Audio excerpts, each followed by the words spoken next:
So we are starting the second panel. Please have a seat. Second panel is growth and currency, the role of euro. I will pass the microphone to Mr. Emilios Kandikaris for nea.gr. It's a very famous website on Greek regarding finance issues. He will introduce the speakers. Hello everyone. Thank you for being here. Thank you for being here. I think we will have a very interesting discussion today with three very important visitors, three very important speakers on an issue you just heard about the role of currency and euro and growth and economy. We all know that Greece faces a tough, very tough time, a very tough period, and it's on the first pages of world's newspapers, not for good reason, but because of the financial crisis and the agreements with the European Union, ECB and IMF. We're all waiting for the final agreement these days. We can say after the elections, 4 months now, and we have to come to an agreement because economy cannot wait anymore, and that's why I think this discussion today will be very interesting to understand all the issues, all the facts, all the factors of this crisis and this agreement, these discussions and negotiations, and the time we have passed all these months after the elections, and we'll see the role of euro in growth and economy, because we have a very big debate, not only here in Greece, but especially abroad about Brexit, and if a national currency here in Greece could be connected to growth and recovery. And that's why today we have with us John Hunt. He's a very famous journalist and columnist on Wall Street Journal, National Review Online, and The American Spectator, if I have read your CV correct. Mr. John Harlambakis, Chief Economist and Managing Director of Black Summit Financial Group, and Mrs. Miranda Xafar, an ex-IMF expert and now Managing Director of EFEC Consulting. And we will start with Mr. Fant, who will be the keynote speaker, and then we'll have the other two speakers, and we will close our session with questions from you and answers from the panelists. Mr. Fant.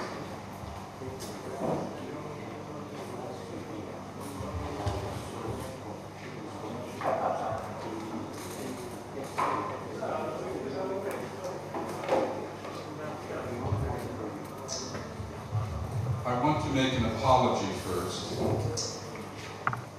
I have changed my speech due to a walk around the neighborhood. I will not be talking about the euro. I will be talking about what I think I heard of a little bit in the last panel. Everyone likes to talk about change, but no one wants to do it.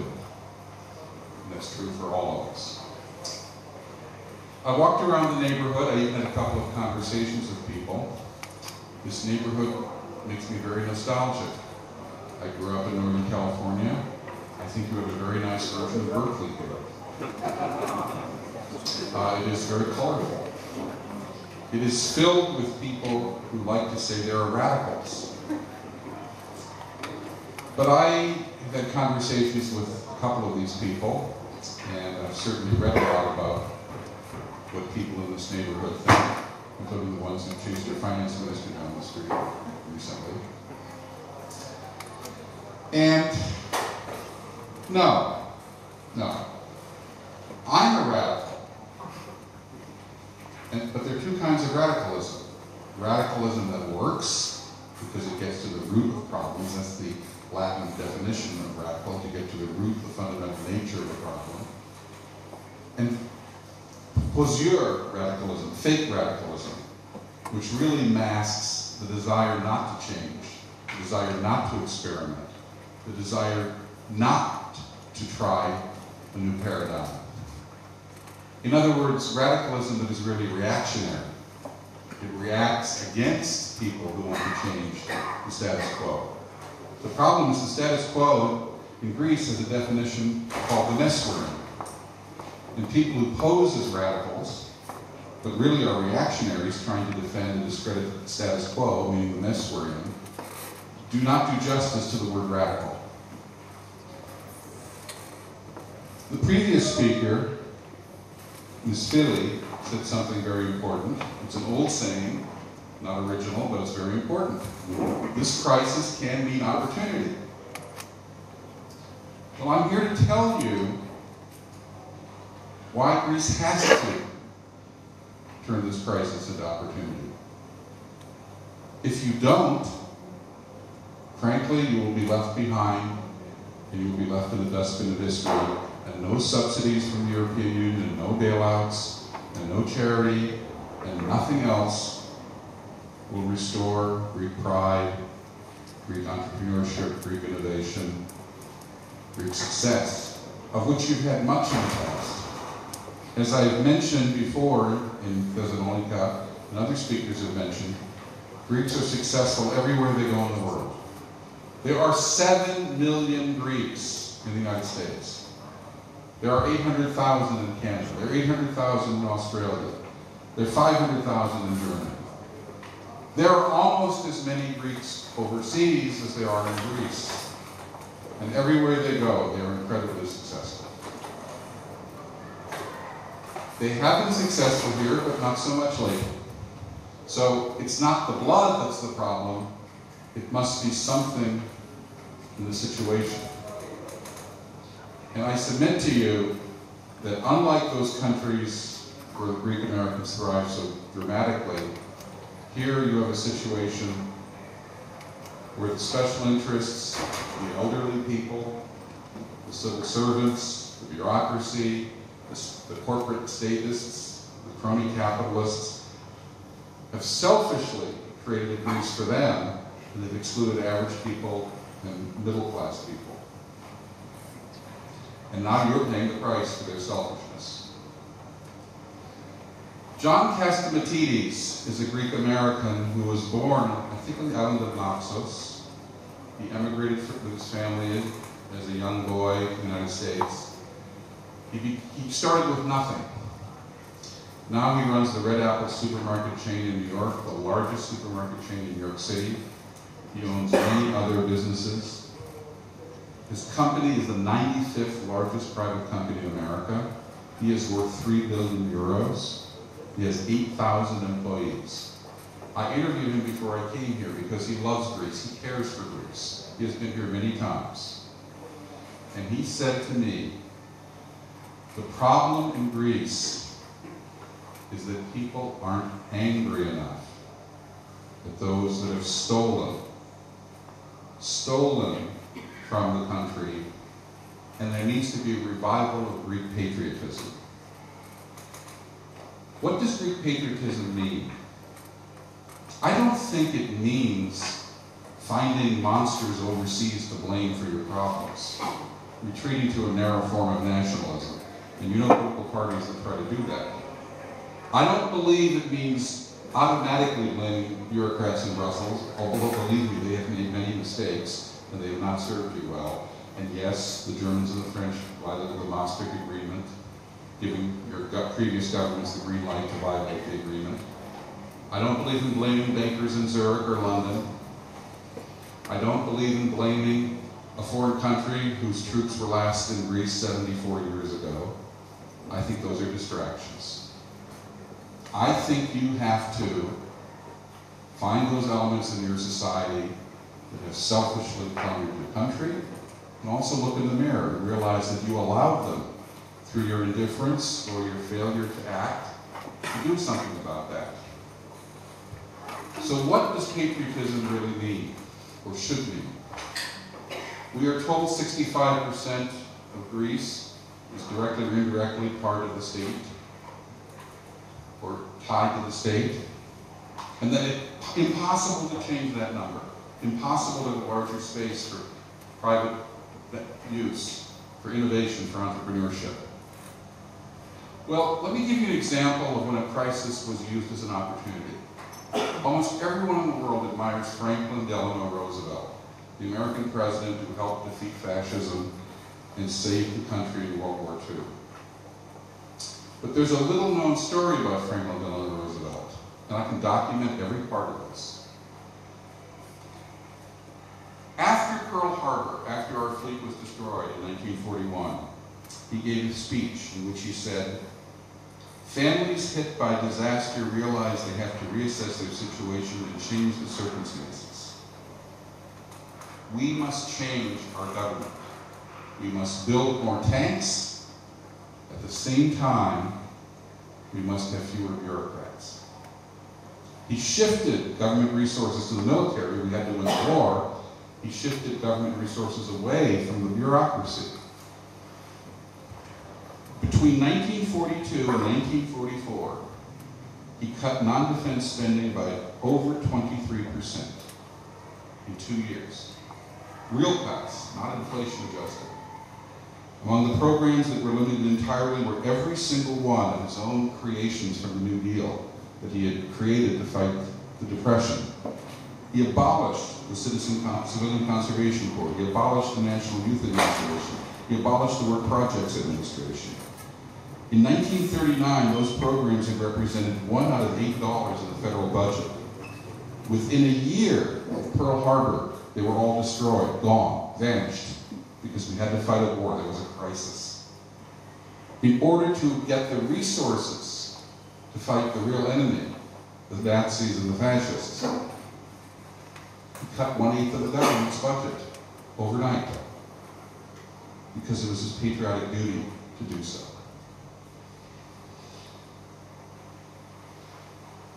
Now, it started earlier, in 1939, 2 years before the war. He ordered his budget director, "We must cut all government programs at the present level and below if possible.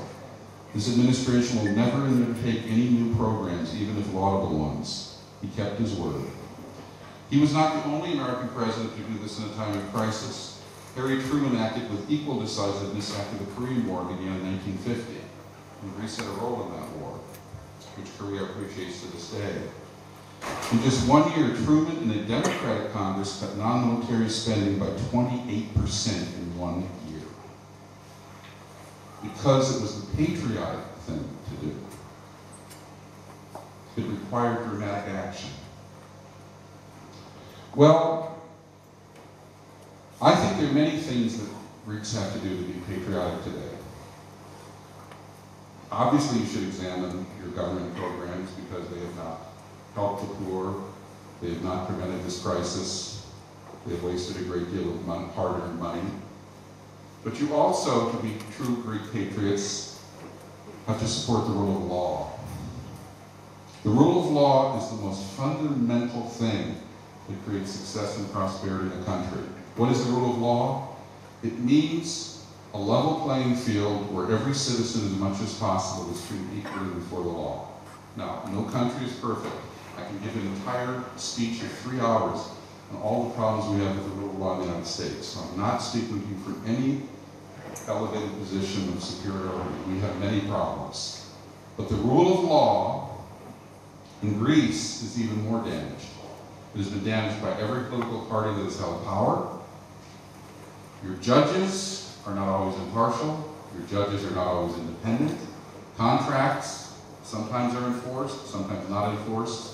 And certainly, the people who run your statistics departments have not followed the rule of law.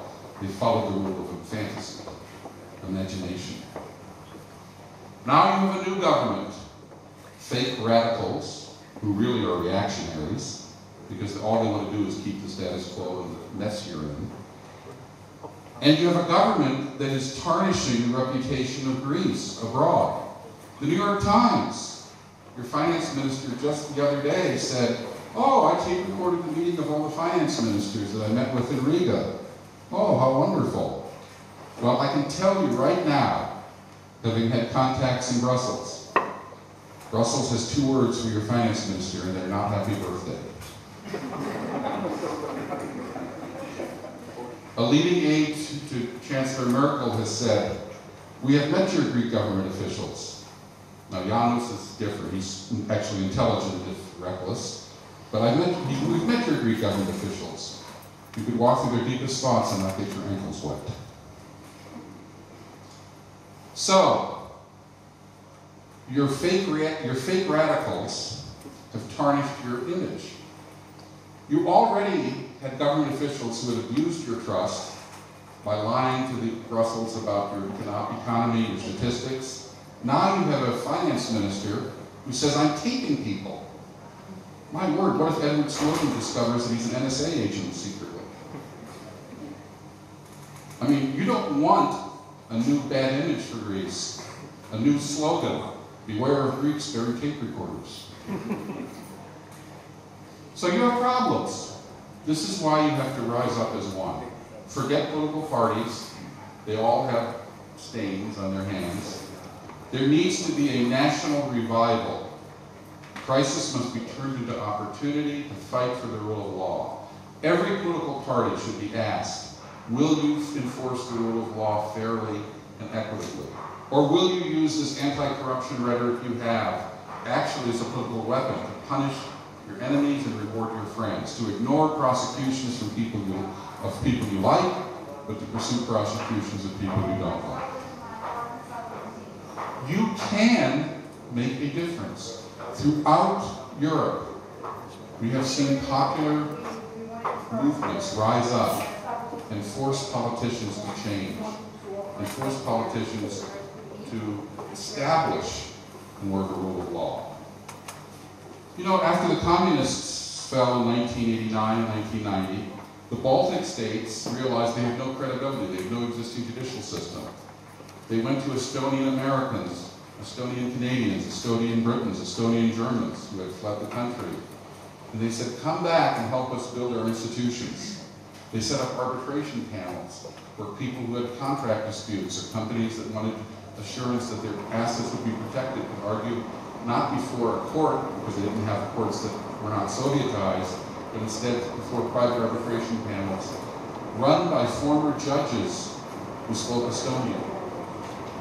You have successful Greek lawyers and successful Greek judges all over the world who have served in the courts of Canada or Britain or the United States. You need to bring them back. They love their Greek vacations.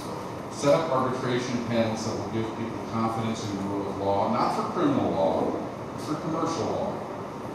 And use that as an example to put pressure on your government to abide by and enforce the rule of law. I'm so sorry for the troubles you've had. I'm so sorry for how much you have been betrayed by people you put trust in. But I know the Greek people, and I certainly know Greek Americans who wish you well. And despite this crisis, this is an opportunity for the revival and the renaissance of Greek culture and life, and success and prosperity, so that in the future, young Greeks will not have to leave this country. They will stay here and build their families and their future and their prosperity in this country. But you all have to rise up and play a part. Indifference and cynicism and despair never has solved anything.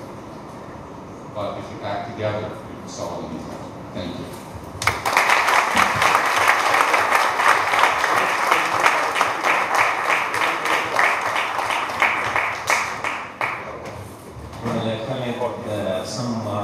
Some basic points that we do not need a bad image about Greece.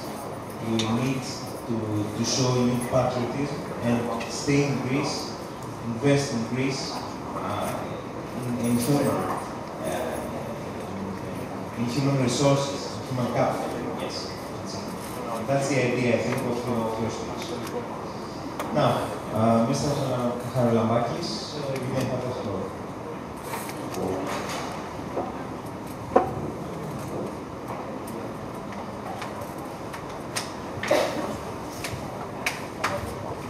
Good evening. It's a great pleasure to be among you this evening. I want to pick up from where John left it. And in the beginning, I want to share 3 words with you. Radicalism, middle class, actually that's 2 words, and capital markets. Let me start with the latter. In 1979, Business Week magazine published on its cover page that the story that the US stock market was dead. So actually the story was Wall Street is dead. It's a famous or infamous, if you prefer, cover page. And why did Business Week, that leading publication, proclaim that the stock market was dead? This is 1979. And we have to say that in the 1970s, it was a lost decade for the US stock investor. And why was it a lost decade? Number one, we had very high inflation. So that was an endemic problem. Number two, the oil prices were going through the roof. Let's remember, 1972, the price of 1 barrel of oil was $2. And by the late 1970s was $40. You want to make the mathematical calculation? How many percentage increase? And number three, nobody was investing. In other words, the US was entering, or was already, into a climate of depression. And all of a sudden, by 1982, things had changed. So what brought the change? I would say radicalism, capital markets, and the middle class start dreaming again. So let's talk about radicalism. The US had a new president, Ronald Reagan, and he brought in some radical ideas. Let's see one of them. The marginal tax rate in 1980, or until January 20, 1981, when Reagan took office, was 79%. In other words, from every extra dollar the businessman or the businesswoman was earning, 79% went to the government. I'm sorry, that's stupidity. That's schizophrenia, that's absurdity. I don't want the government to become my partner, and especially the majority holder. So bring down the taxes. Why could the previous conservative government make taxation 10%? That's it, straight down 10%. Why couldn't they make free trade zones in the Ionian and the Aegean Sea? Why didn't they have the guts? We proposed it to the Samaras government. Why didn't they have the guts to create a free trade zone? And if you want to get out of the Eurozone, get out of the Eurozone if the Eurozone doesn't allow you to have a free trade zone. What did we create here in Greece? A currency which is based on hard metals, on gold, on silver, and have the capital come into the country rather than the capital going out of the country. That's radical ideas. So we do need radicals, but not the radicals that we have nowadays. We do need some radical free market in order to bring prosperity growth. So radicalism is the first message that I want to bring tonight. Number two, you need a middle class.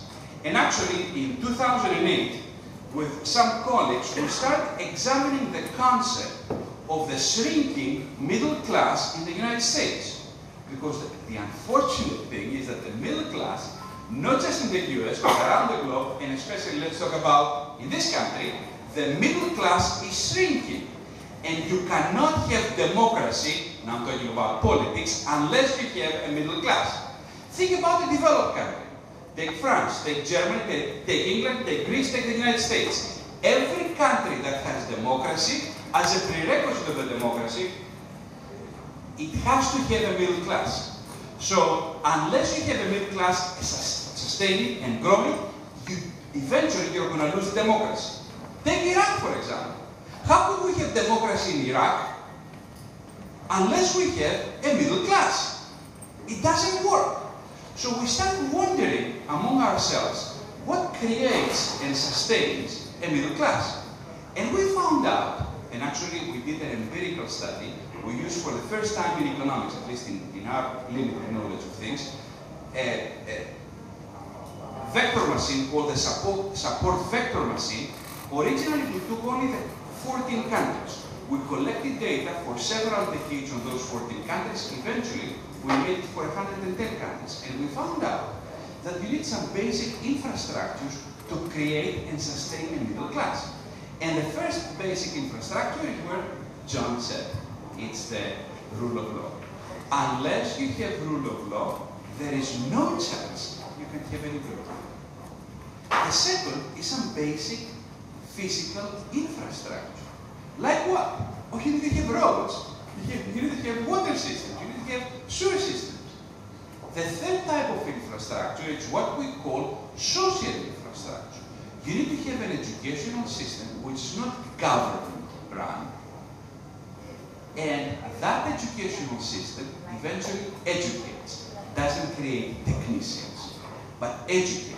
I remember Joe Cordick, the former executive of Ford Motor Company, the executive vice president, was a good friend of mine. He was telling me when he was hiring or interviewing a future executive, they had lunch. They usually started around 11:30, then they had to lunch, and after lunch, he was taking him probably to a private gallery. And he was showing him a piece of art and saying, please tell me what this piece of art, tell me about it. If the future executive could not elaborate on the piece of art, he was never hired. Because you need holistic education. So a future executive needs to understand finance and economics, but needs to know also about politics, and religion, and philosophy, and history, and psychology. So we need an educational system that is not run by government, but truly educates. We call it, in the United States, liberal education. So the second infrastructure was the physical infrastructure. The third is the social infrastructure. That would be also part of running a good healthcare system. And every time you have a healthcare system which is run by the government, we have it in Greece, it's a mess. Why do people choose the United States as the best healthcare provider? Because simply it's not government run. Or maybe it will become that. The fourth kind of infrastructure that we discover, and again, the predictability or the level of explanatory power we found in the model that we create for 110 countries was over 78% with this support vector machine. So the fourth type of infrastructure is capital markets. That was my third phrase. Unless you have a good financial sector that will be functioning, you cannot expect to have any serious growth. And you take again the example of the United States. It has deep, very deep financial infrastructure. And that eventually, financial infrastructure, can attract capital and can dispense capital. And that's extremely important. Now, let's take the European Union. The European Union doesn't have this kind of deep financial infrastructure. And one of the reasons that the QE, the quantitative easing of Mario Draghi, is going to fail is simply that the European Union doesn't have deep financial infrastructure, doesn't have deep capital markets. Now, let me talk about the fifth infrastructure, and then I will talk about what potentially could happen in Greece, and I will close. The fifth kind of infrastructure is technological infrastructure. Technological infrastructure is extremely important because we live in a technology era. I remember that it was here in Greece, we had a client who was a wealth management client, and they had never raised capital. They had never gone into the capital market. So the CEO comes to me in 2013, in the middle of the crisis, and says, John, can we try to raise some capital? Sure, we can try. How much is it? He says, I think about 60 million euros. That's not a small amount for a Greek company. But when we have a company which is technology, for example, so it has an export character, and it's managed well, and has a vision, yes, we went to the capital markets, we were hoping to get an interest rate of 7.5%. We ended up with 3.95, almost half of what we were expecting.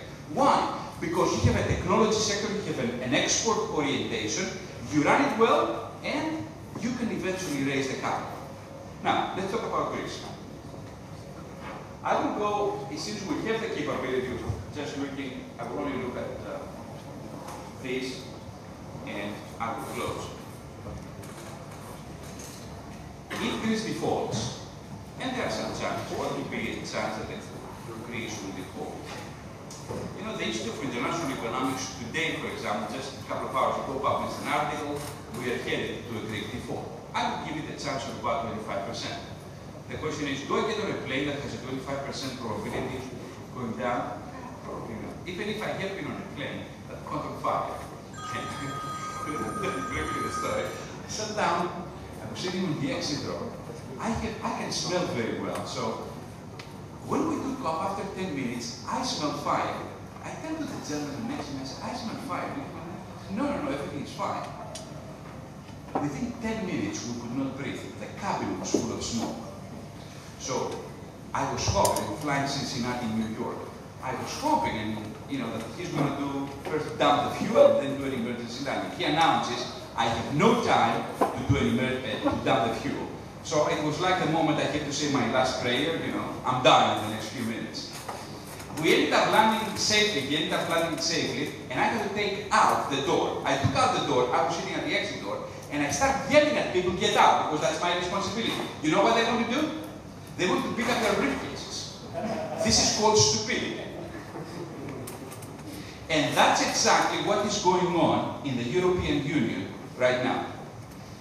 The European Union eventually will experience the Lehman Brothers.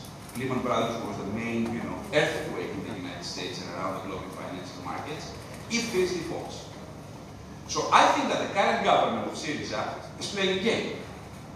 They know that eventually it could become a snowball in all of Europe, potentially, even around the globe, for three facts. Number one, the FSF has lent Greece, or has guaranteed, 240 billion euros.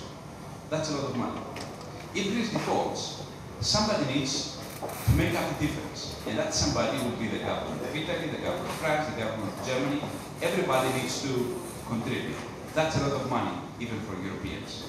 Number two, the ELA, approximately 80 billion euros. That's a lot of money that needs to be paid. And number three, Target 2. Target 2 is I would say, the bond, the financial bond that sits in the European financial infrastructure. Take a look, this is the balance sheet of Bundesbank. That's the largest central bank in Europe. 62% of the balance sheet of Bundesbank is in Target 2. If Greece defaults, that will start a snowball in Target 2. So eventually, all the central banks need to be capitalized. That will be a safe moment.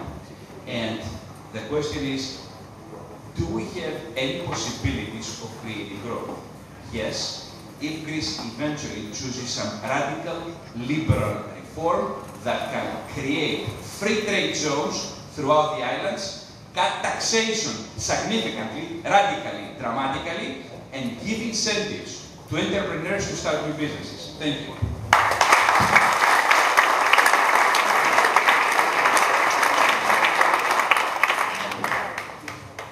So your main point, I think, were your last words, that Greece has a lot of hope if it makes radical reforms, like free trade zones, like tax, and not raising any more taxes, lower taxes instead of it, or flat tax. Yes, of course.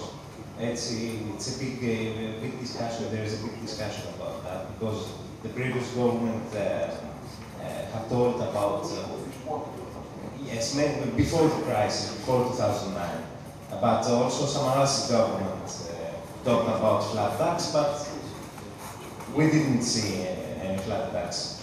And the other main point, I think, is that European Union has no deep financial infrastructure, and this is very important because. May I add something to this? Yes, of course. All European banks are bankrupt, all of them. Let me justify using just one ratio. It's called Texas ratio. Texas ratio is the non-performing loans divided by the equity of the bank. When this Texas ratio becomes over 65%, forget it, it's over. How much for unit credit? It's over 90%. How much for BNP Paribas? 92%. Santander, 96%. Deutsche Bank cannot even be calculated. Very interesting. Now, our last speaker is Ms. Safar. Ms. Safar, you have the floor.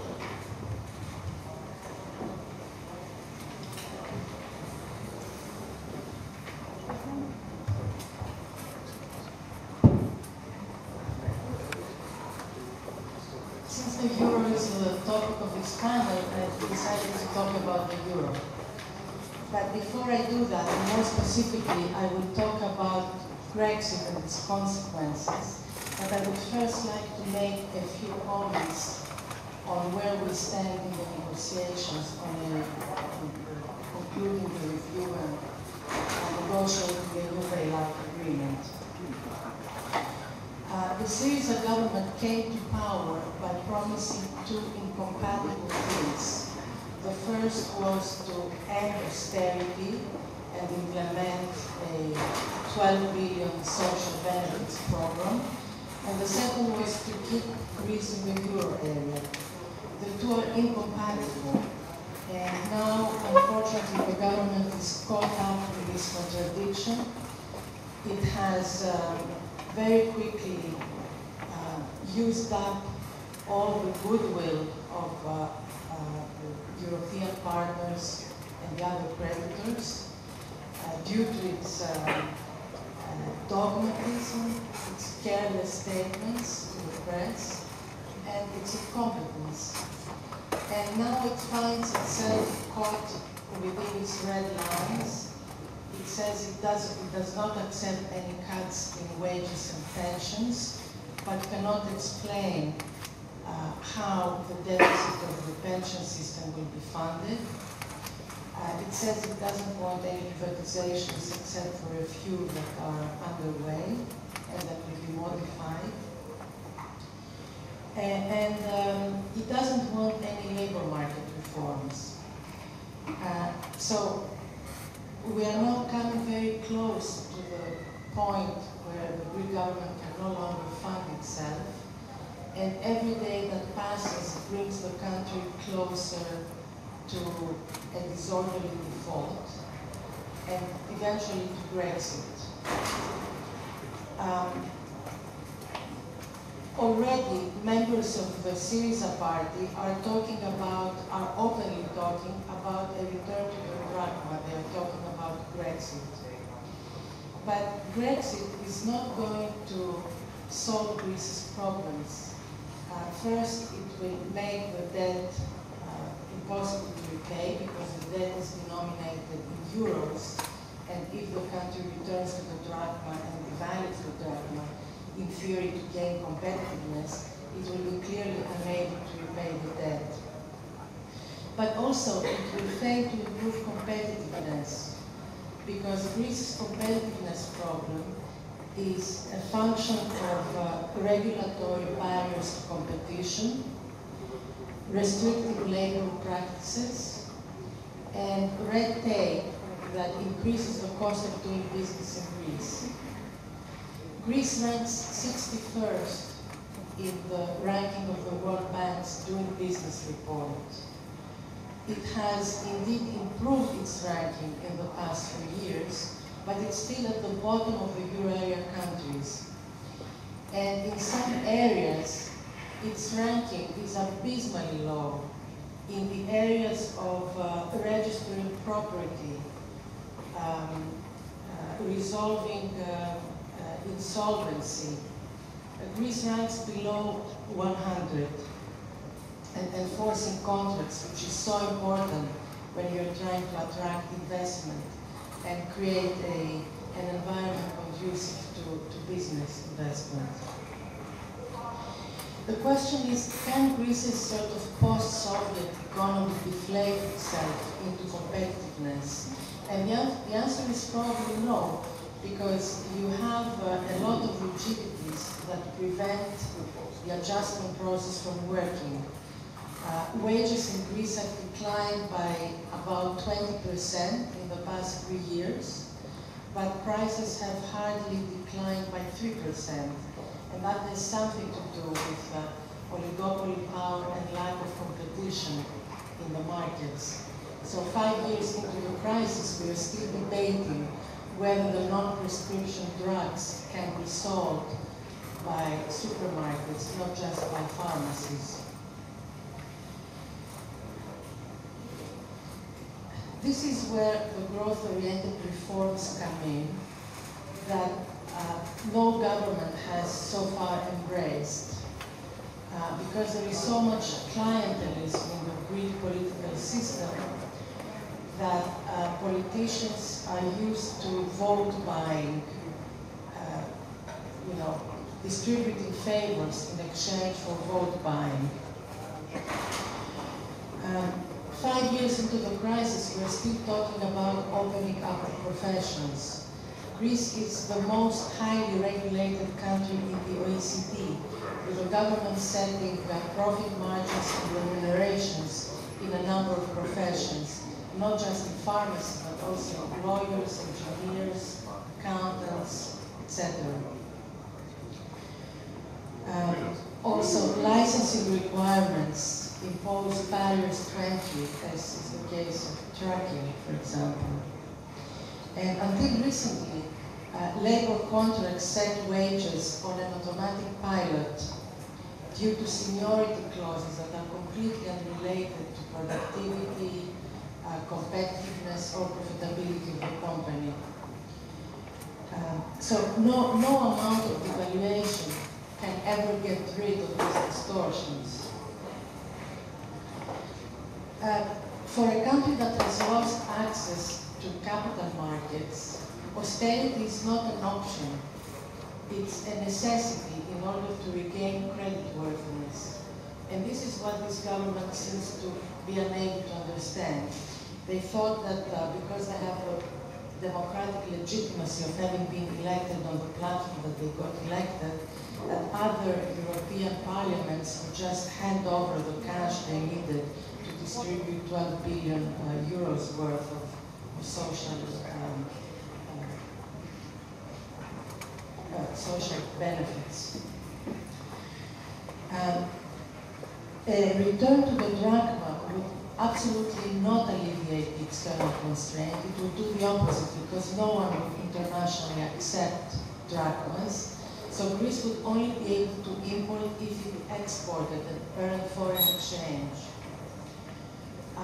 The drachma would just become the currency of civil servants and pensioners, because no exporter or hotel owner or restaurant owner in Athens would ever want to exchange his euros for drachmas, knowing that the drachma will be worth less tomorrow than it does today.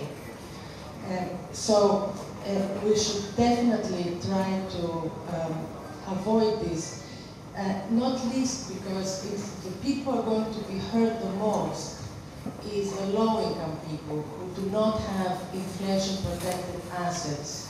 They don't have bank deposits outside of Greece, and they typically don't own real estate. So they are the people who will be hurt the most from this.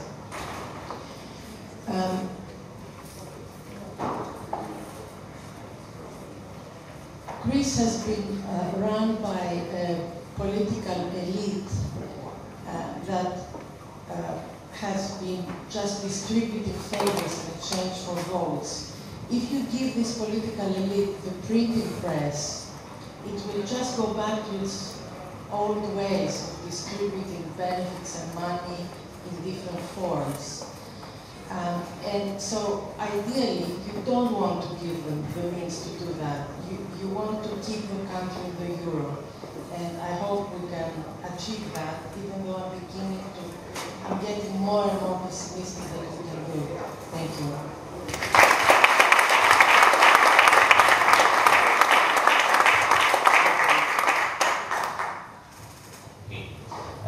Summarizing your speech, I feel that you are not so optimistic because you feel that we're near to an accident, to a Brexit, as analysts call it.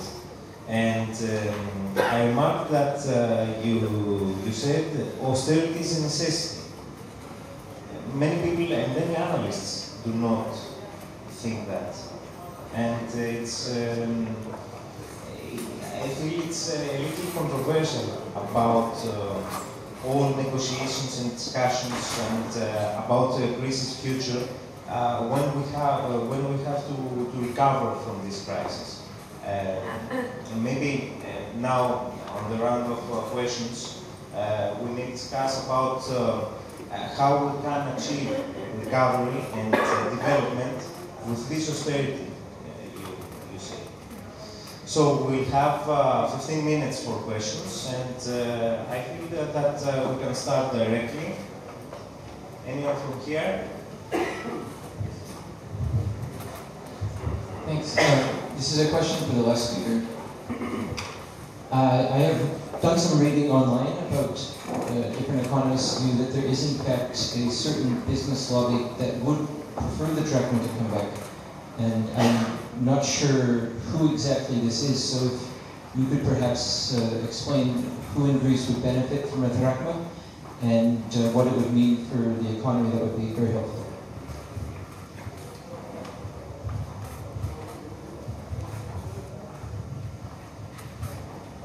The people who would benefit are those who have large debts and also those who have taken their money out of the country and can bring it back to buy cheap assets after the drachma is devalued.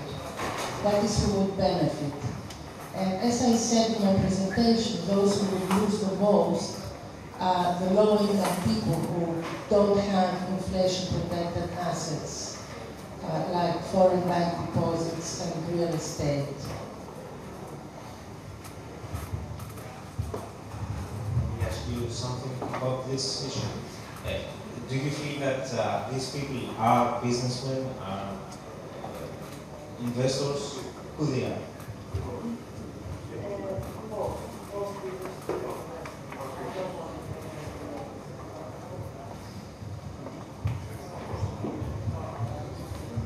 We are also seeing a very interesting idea discussed by people in the European Union. Just today, the finance minister of Germany publicly raised the possibility that Greece could have a parallel currency. He mentioned Montenegro, which uses the euro, but is not part of the eurozone. So this would be a way of having I guess you wouldn't be thrown out of your house, but you'd be thrown into your backyard.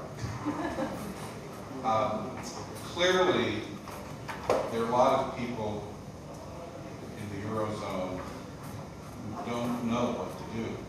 So all of these ideas are being discussed without consulting you. My suggestion to you is we better have a national conversation very quickly about what you want and what steps you can take to restore your credibility. Because if you won't make the decision, I can assure you some other people around Europe who have your debts will.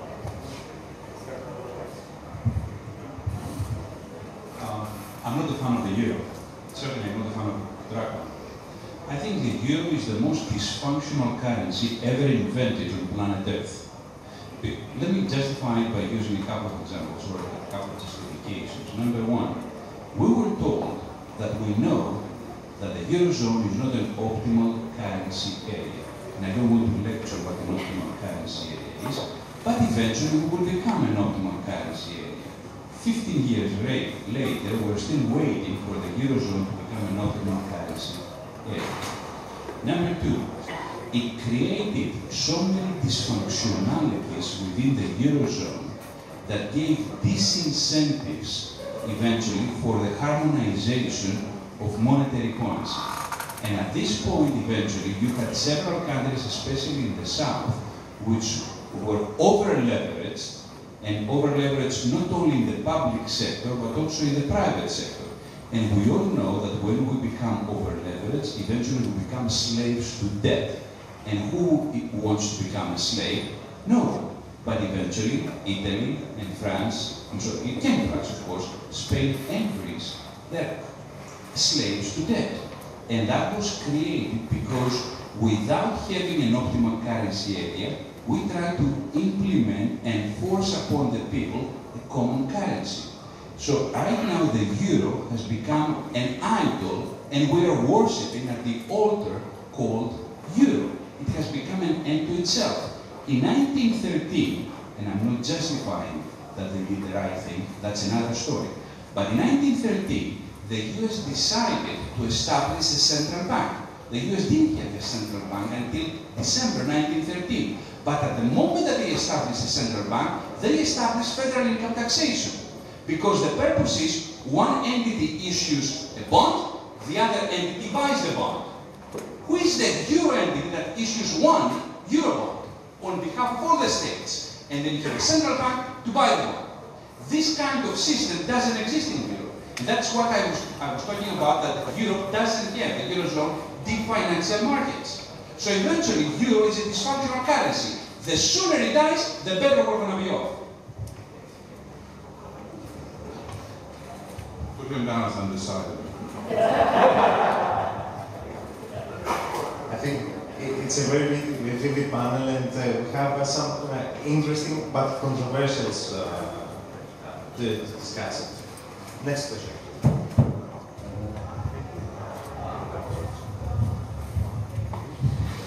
Question addressed to Mr. Bakis, and well, with a comment which I should like to have his considered judgment. It concerns the possibility of having a flat rate. You mentioned it a week. That was the Economist about 5 or 6 years ago, mentioned it had a company called the flat rate revolution. And this flat rate revolution, in fact, in countries which belong to the Soviet bloc, Estonia, Lithuania, even Russia, Poland, even Russia, Bulgaria.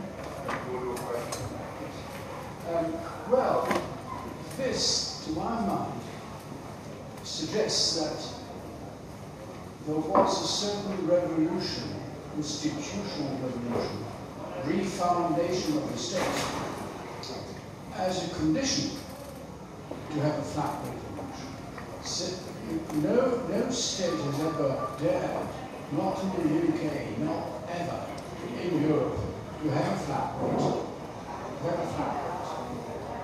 And that's not because what you said, because there were objections on the left, or there were objections from the European Union, but because there were objections within the right-wing parties as well, because they're populist and because they think that this corresponds to a certain mentality. So I mean, with these good, yes. And I should like also to ask another question, again to Mr. Bakis, if possible, if you believe that the currencies do not work and the euro doesn't work, maybe this is an opportunity to have pitfalls.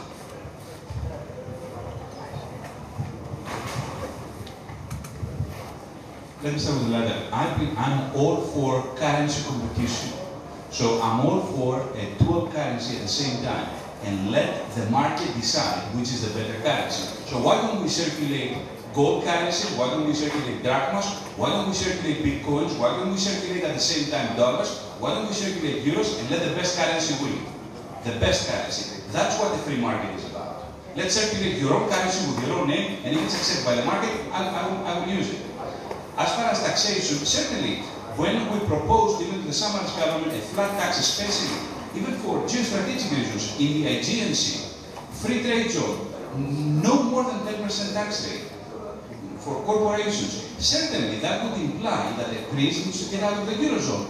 Let it be out of the Eurozone, because it will attract capital. And the bureaucrats in Brussels, who eventually the only thing that they know is how to take a fat salary and go on a nice vacation and have a nice expense account, that's the definition of the government. Inefficient, wasteful, and corrupt. I'm not opposed to a flat tax, but I can assure you that to the extent that you're part of the European Union, you will get pushback from that. The European Union wants tax harmonization. It does not want tax competition. There's a minimum rate of value-added tax that the European Union insists on. It must be 15%, it's not going to 17%. If you're going to have brinksmanship, if you're going to have a confrontation with the European Union, let it be about getting yourself free of the restrictions of the European Union. You should be able to have tax competition, like Ireland has used tax competition to bring in foreign investment. And Ireland was poorer than Greece 40 years ago. It was poorer than Greece. So use your leverage with the European Union not to demand so much debt relief, although that can be a part of it, but to demand freedom, to free your entrepreneurs, to free the creative energies of your economy. This can make you competitive very, very quickly.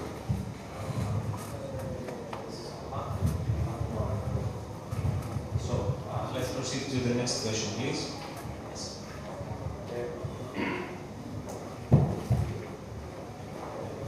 Professor Stefanidis, the real problem in crisis and the problems of Euro is the quality of leadership of Europe everywhere.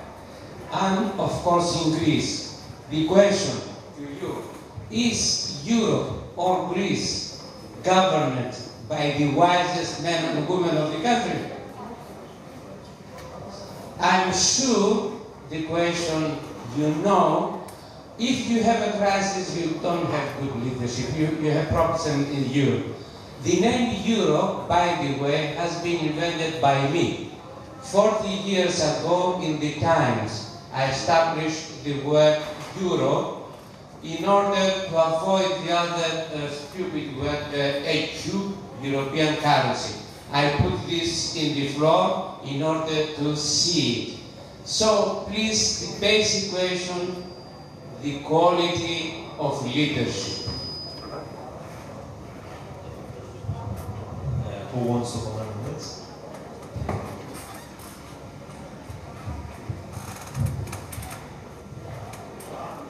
Oh, I'm sorry.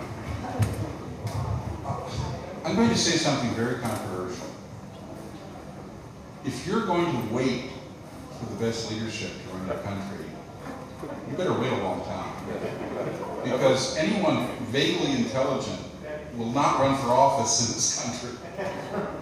Egomaniacs may run, reactionaries may run, all kinds of strange people may run, but don't blow. The United States has many problems, but let me tell you one thing we've actually gotten right. We don't want our best minds running the country. We don't want our brightest people running the country. We want them to administer the country and leave the rest of us as free as possible to unleash our private enterprises and our dreams. It's not that you don't deserve good government, but you don't want very smart people with all kinds of wild ideas. And you know that smart people have lots of wild ideas and lots of belief in their omnipotence. The three words government officials never use, ever. I don't know. That is not in the vocabulary. So, that wisdom has been lost in Greece. It needs to be reclaimed. My bottom line is this. You want your smartest and brightest people to create things, to build things, to inspire your citizens. You want good, honest, boring, bland, non-surprising, no surprises government. You want competent government. Don't ask for the best leadership. That will not be competent government. It will be experimental government. And you have a lot of experimenters right now running your country.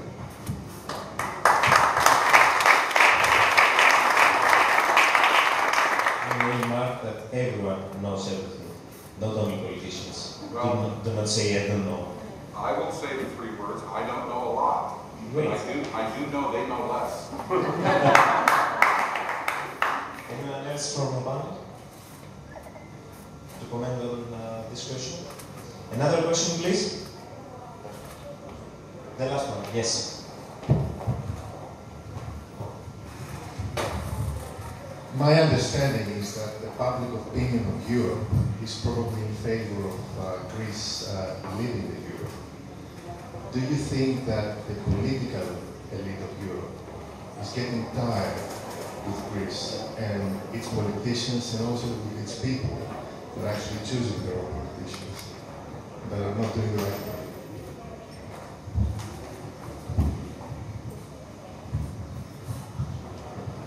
I think if they keep Greece in the euro, it's not because they're afraid of contagion, because the other countries in the periphery of the euro area are out of their programs, they have implemented them. Portugal, Ireland can borrow 10 years maturity at less than 2%. So the contagion is not the fear. I think the fear is that Greece may become a lawless state, a fake state at the edge of Europe. That's what maybe still making them hesitate to let Greece go. But you know, as I said, every day that passes brings Greece closer to resolving the default. And now, as John just said, we had the German Minister of Finance talk about a parallel currency for Greece. And all that is not a good sign. It's not a good sign at all. Anyone else? Do you... one last question to Mr. Khan. Quickly, please. Yeah. What would you suggest then? I mean, it's action time. So, idea? Can you be a little more specific? It's bigger than a bread box for a question. Can you be a little more specific? I understand what you're saying. I mean, this is what I was saying at the European Economic Summit, was a question I asked the panel. We need that Adams or Hancock to get together and synergize with the other 56 and just, it's a common vision. It's doing something with people. But who? Okay.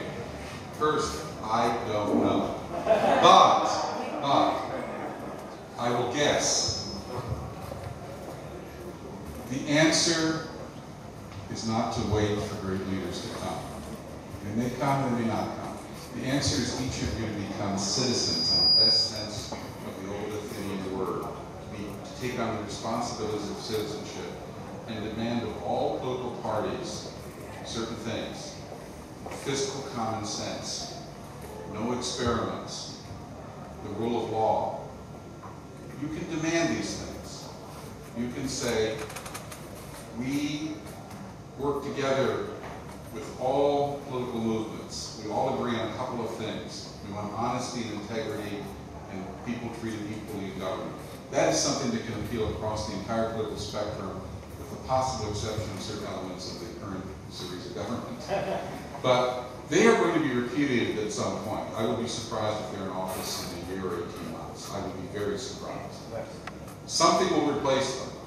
I don't know what party or what movement will replace them. I do know that in the next 12 to 18 months, you can create a citizens movement which is nonpartisan, not party-oriented, but just focuses on 2 or 3 things. Fiscal common sense, don't waste more money, rule of law, and a judicial system that works better. That you can accomplish, but you can only do that from the bottom up, the grassroots. Thank you very much for your answers, for being here, Mr. Fant, Mr. Karabakis, Mr. Sapa. Thank you all for joining us. We'd like to thank also Liberty Forum of Greece and, of course, the Cube Athens for hosting us.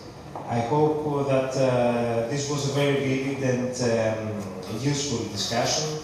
And I also hope that we will have in the future another occasion to have such a discussion, such things, and of course, in a Greece of growth and in a Greece which has already recovered from this crisis. Thank you very much.